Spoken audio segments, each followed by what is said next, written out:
Hi, everyone, and welcome back to part 6, where we're going to be talking about the very important matter of safety.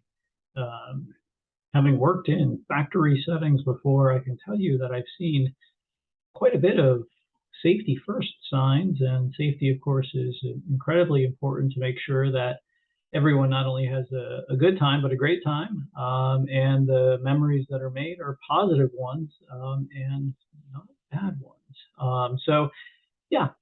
Again, this is part 6 of the UNESCO Participation Program Tour Guide Training for the Macintosh Conservation Area in Koshrai, Federated States of Micronesia. So, overview, part 6. First, we're going to talk about safety and trip planning.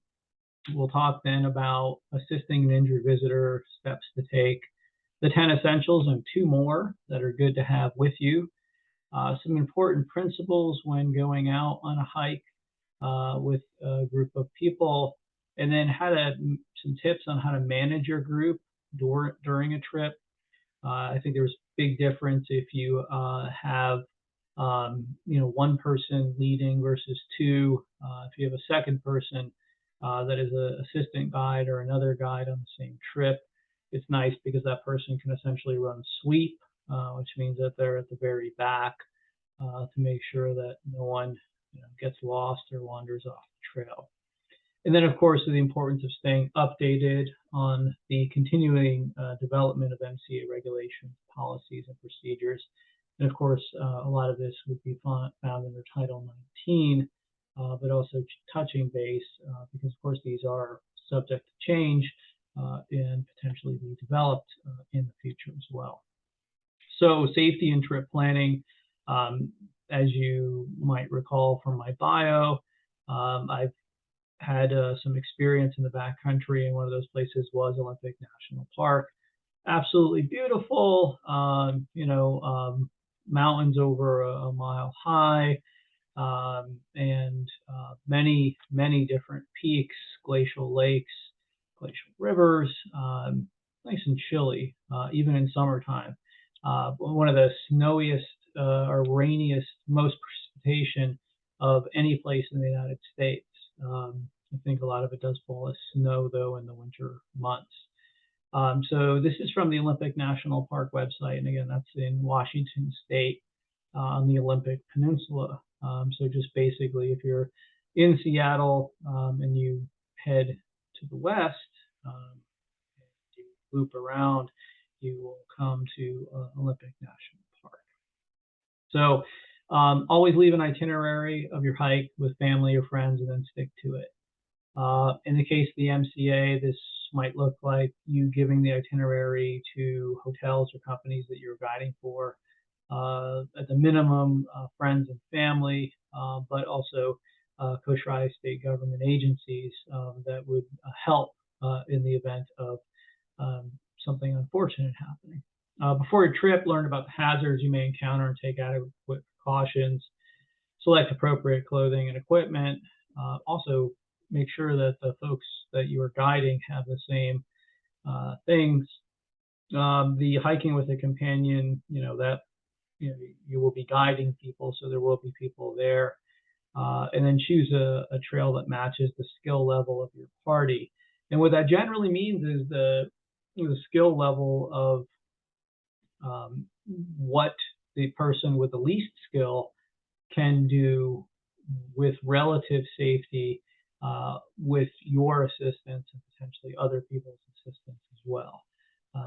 So, setting you up for success overall. And knowing the limitations of both yourself as well as the others in your party. Plan your route and rate of travel to the weakest member.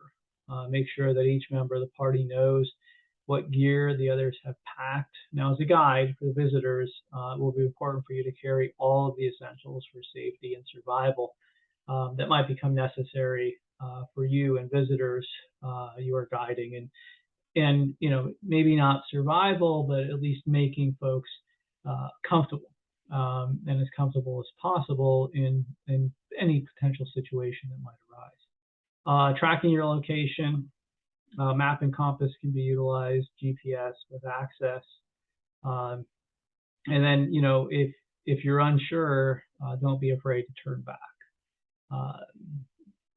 During bad weather like heavy rain, lightning, fog, it might be safer you just stay put rather than attempt to travel.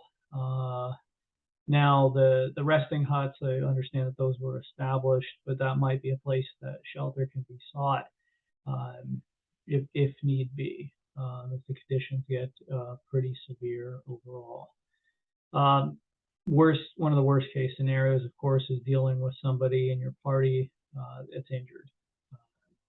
And so here are some steps on what you can do if you find someone is injured in your party, you want to help that person out. So you provide whatever treatment you can with the training that you have. So, you should have a first aid kit.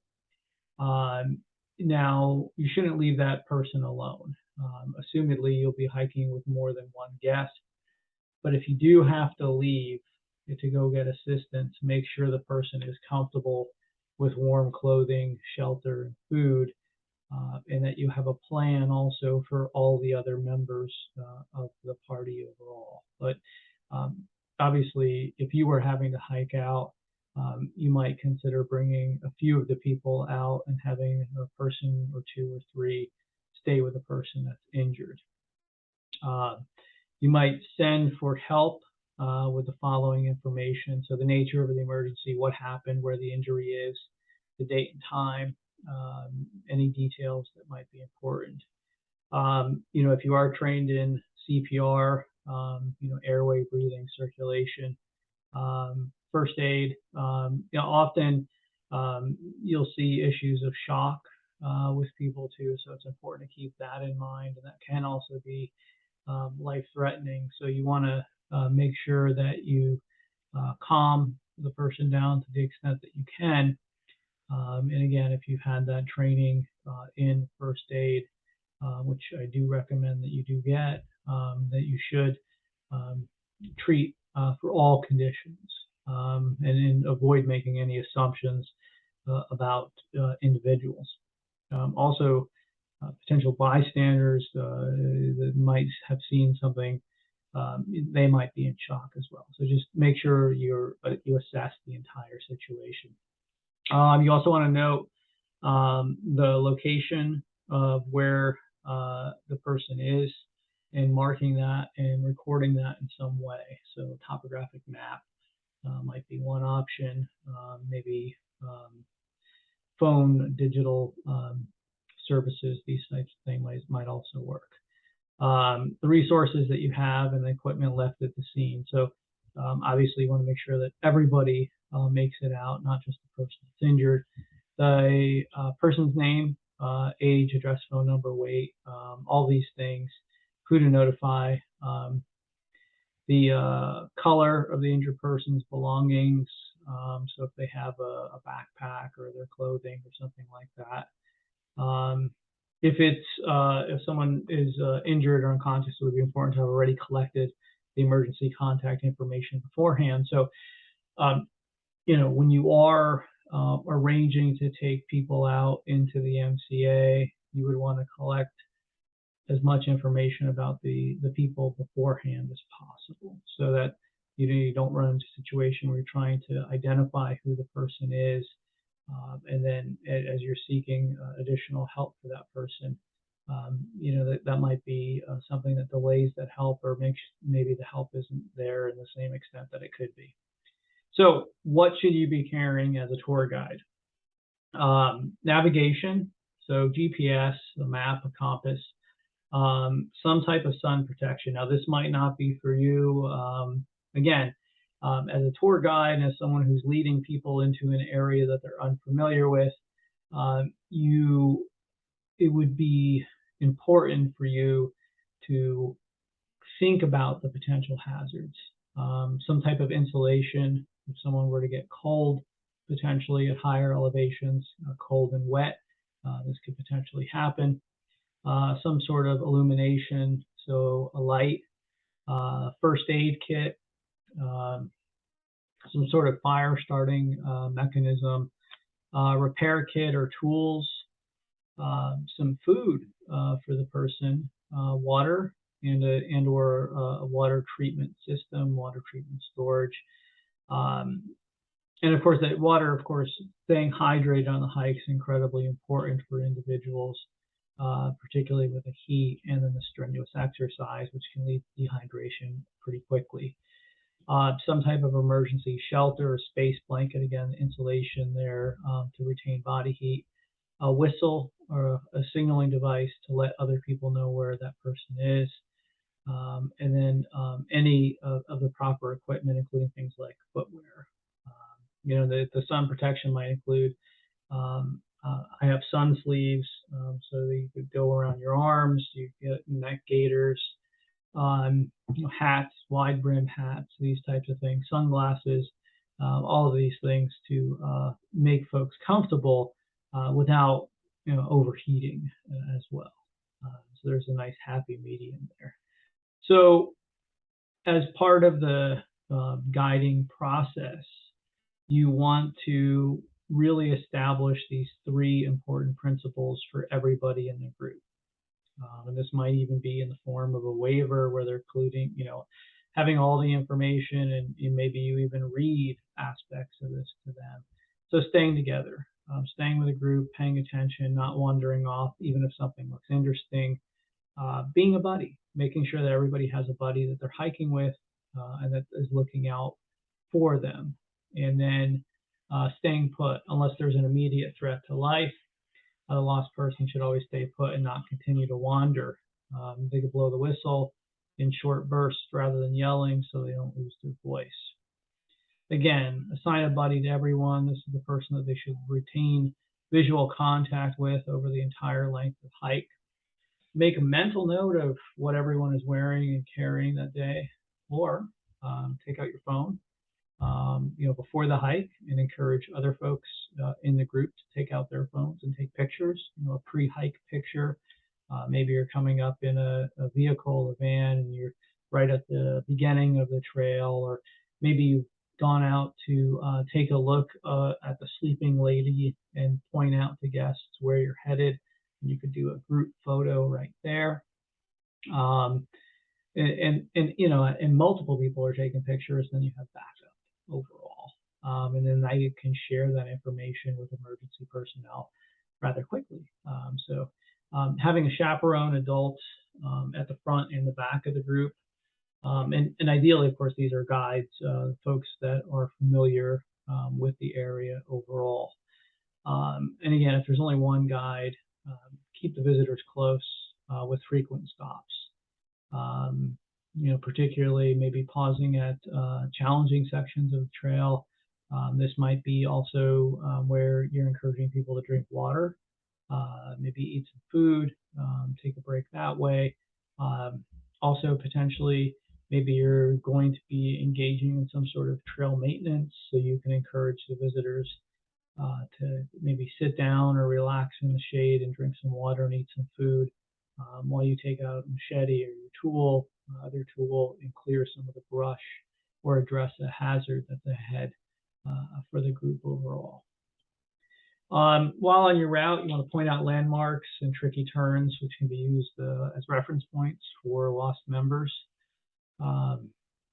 Staying on the trail, this will decrease contact with hidden obstacles, such as uneven paths, rocks, or slippery surfaces. And if someone in your group is moving slower than the rest of the group, you're going to need to slow down the pace of the entire group. You don't want to leave someone behind or rush them. When people are, this haste makes waste. So people start getting tired. They start making mistakes. They make mistakes with where they're stepping.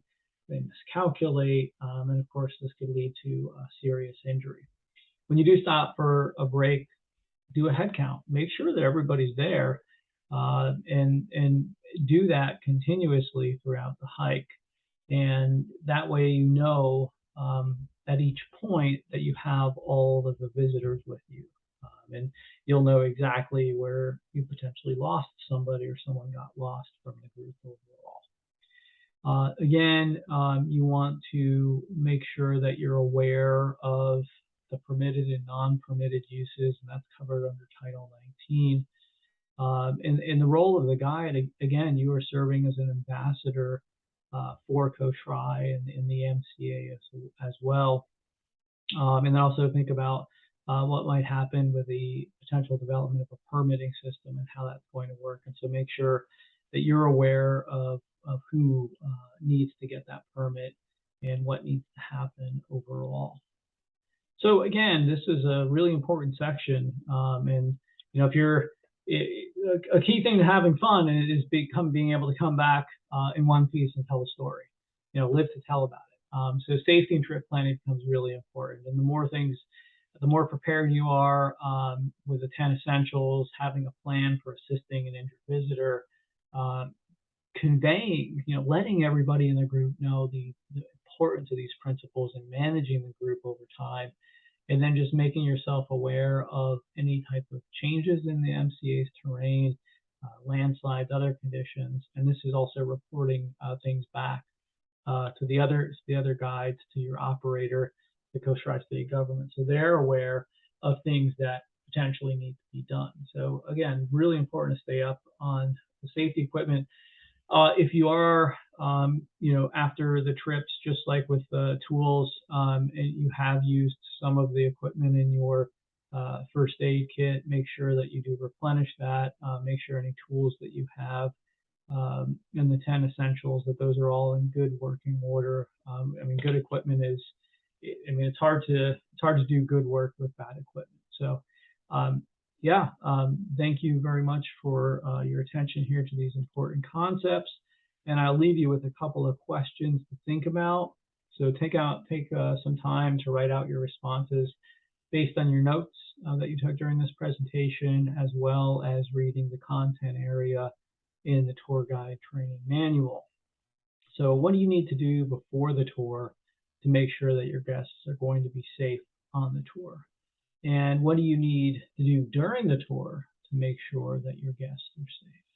And of course, after, you would want to do a head count to make sure that everybody's in the vehicle and going away safely as well. So just things to think about, spend some time and write it out. And again, the more that you do these types of exercises, the more it'll help to solidify the concepts and these ideas in your head and make you a better tour guide overall. Thank you.